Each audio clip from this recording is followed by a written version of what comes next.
Muy buenas tardes, estamos con la doctora Calarmas, especialista en temas de seguridad.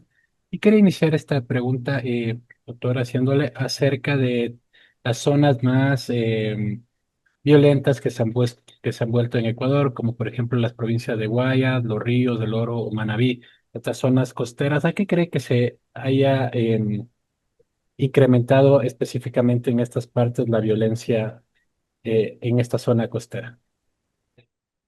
Bueno, hay que entender que Guayas, Los Ríos, Del Oro, Manabí, Esmeraldas son provincias que tienen dos tipos de factores que atraen la criminalidad. El primero es que tienen una infraestructura logística súper adecuada para la exportación de cocaína, para la importación de armas, para la extracción de minerales, es decir, hay unas condiciones, hay una infraestructura adecuada para la exportación o importación de productos que son ilegales.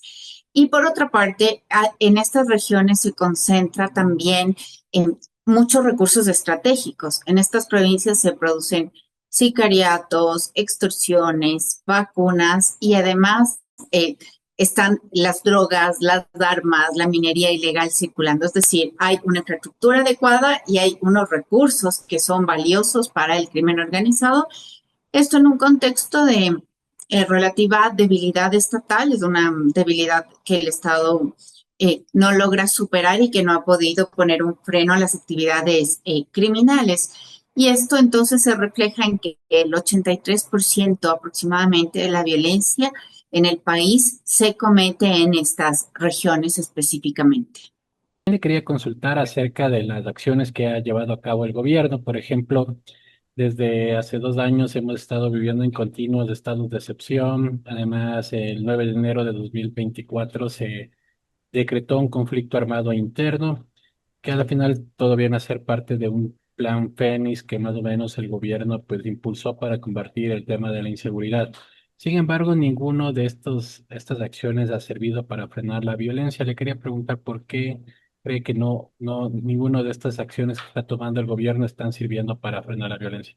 A ver, las medidas que ha tomado el gobierno no están articulados en un plan de seguridad o en un plan de reducción de la violencia que la población haya conocido. Es decir, ha habido muchos cuestionamientos sobre los planes de seguridad. No los conocemos, no lo sabemos. Lo que hemos visto es la presencia de militares y policías que están dando una suerte de golpes de efecto que no están articulados en un programa o en una planificación de largo plazo. Entonces, no se afecta la estructura ni la lógica del crimen organizado, ni a nivel nacional ni a nivel internacional.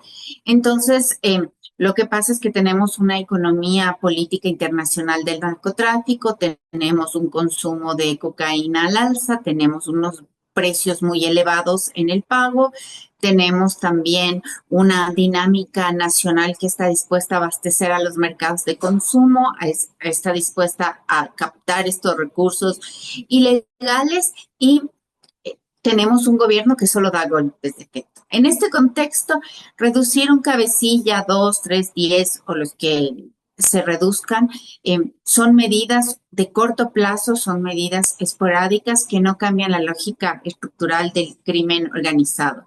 Entonces, además de que el crimen organizado, el tráfico ilegal de drogas y los otros tráficos que también ocurren en el país están dinamizados, como digo, por mercados globales, pero también por las cárceles en el Ecuador que están inadecuadamente controladas, por la posibilidad de lavar dinero y de lavar las riquezas en el mismo país y también por una suerte de impunidad que está determinada por un sistema judicial que está debilitado, por unas organizaciones encargadas de hacer cumplir la ley que están corroídas por el mismo crimen organizado. Es decir, la lucha contra el crimen organizado va más allá del apreciamiento de unos líderes, de unos cabecillas, de unos grupos. Es necesario tener acciones que no solo se concentren en los grupos de crimen organizado, sino también en el fortalecimiento institucional del Estado y que además se necesitan una lectura y un análisis adecuado de lo que pasa en los mercados internacionales del crimen y esa complejidad de pensamiento, de análisis y de decisiones no estamos teniendo en el Ecuador. Otra de las consultas que quería comentarles con este panorama de violencia que se está viviendo actualmente en el país, la población, digamos, ya no tiene solo que padecer al crimen organizado, a las bandas delincuenciales, a los ladrones, porque también por otro lado está este tema de la militarización que se dio con el conflicto armado interno, que también ha derivado en casos como ejecuciones extrajudiciales, como en desapariciones forzadas. Es decir, la población queda a merced tanto del crimen de los delincuentes, y también por otro lado podría ser víctima del propio Estado. En ese sentido, pues le quería contestar si cree que esto también incrementa más los índices de inseguridad que se están viviendo actualmente en el país. Hay que entender que a nivel global los patrones de comportamiento de la violencia muestran que cada vez hay una mayor intervención del Estado en los asuntos y en los conflictos violentos que enfrentan los estados, las naciones. Sí, de tal suerte que un último informe de esta organización ACLED sobre la violencia en el mundo muestra que de cada 4 conflictos, en 3 al menos tiene participación el Estado. Esto significa que el Estado está activamente enfrentando o grupos disidentes o grupos rebeldes o grupos criminales u otras naciones, es decir, tiene unos desafíos enormes, pero a esto se suma que los niveles de violencia cada vez muestran mayor crueldad, ¿sí? Y eso también estamos viendo en el Ecuador. Vemos que el Estado tiene que ser especialmente agresivo con los grupos criminales y en esas agresividades muchas veces se cometen errores, en el caso ecuatoriano específicamente, y esos errores se han visto que tienen una crueldad importante. Entonces, claro, si tenemos al Estado como un contendiente más lidiando contra unos grupos que tienen unos elevados niveles de crueldad, que tienen unas capacidades bélicas importantes, pues es muy probable y es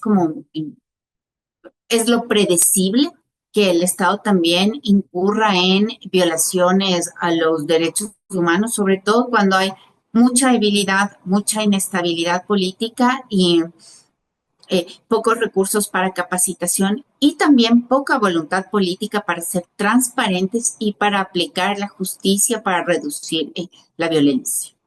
Realmente con este panorama que hemos analizado, le quería preguntar cómo analiza que será el año que viene, el 2026, si seguirá pues esta violencia, tendrá una continuidad, cree que tal vez se incremente o tal vez con estas políticas que se han dado comienza a haber una especie de reducción. ¿Cómo analiza el panorama para el próximo año?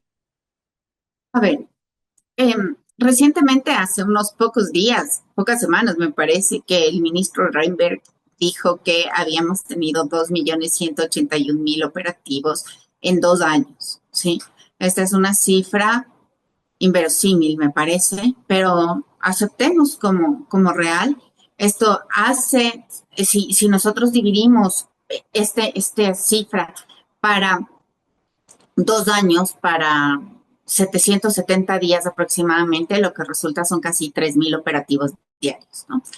Si seguimos haciendo 3.000 operativos diarios y si seguimos capturando a 138.000 personas, que es más o menos la productividad de esos operativos, pero no hacemos una reforma penitenciaria, no hacemos reforma de justicia, no hacemos un seguimiento e investigación de los recursos que se lavan en el sistema financiero, seguimos permitiendo que entren armas ilegales en el país, armas y municiones ilícitas. Si todo esto sigue ocurriendo, si no tenemos una política exterior adecuada para pedir corresponsabilidad a los países consumidores de drogas, pues estos 2 millones y pico de operativos que se sigan haciendo, o estos 3.000 y pico de operativos diarios que se sigan haciendo, van a representar más un gasto que una estrategia efectiva para luchar contra el crimen organizado. Esto significa que En definitivas cuentas, si seguimos haciendo lo mismo, de la misma manera, y no incorporamos una perspectiva más estratégica,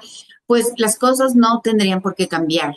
Podríamos, en el mejor de los casos, mantener unos niveles de violencia estables, eh, al alza, ¿no? Con esta cifra tan elevada, pero estabilizada en el tiempo. Eso es una perspectiva positiva si es que no vemos un giro significativo en la conducción de la seguridad del país. Creería yo que si incorporamos una perspectiva más amplia, más compleja, más integral, podríamos lograr reducir los niveles de violencia como se ha logrado en otros países del mundo.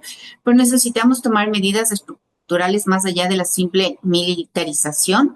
Necesitamos generar empleo, necesitamos abrir cupos para que los estudiantes vuelvan a las aulas, necesitamos mayor alimentación, necesitamos, bueno, lo que los ecuatorianos sabemos, ¿no? Necesitamos satisfacer una serie de necesidades básicas que nos podrían permitir, pues, otra vez pensar en la recomposición del tejido social, otra vez pensar en condiciones de paz e ir bajando la violencia progresivamente. Esa era la entrevista, doctora. Le quería agradecer mucho por su tiempo y pues cualquier otra cuestión de esos temas importantes le estaremos molestando para conocer su opinión.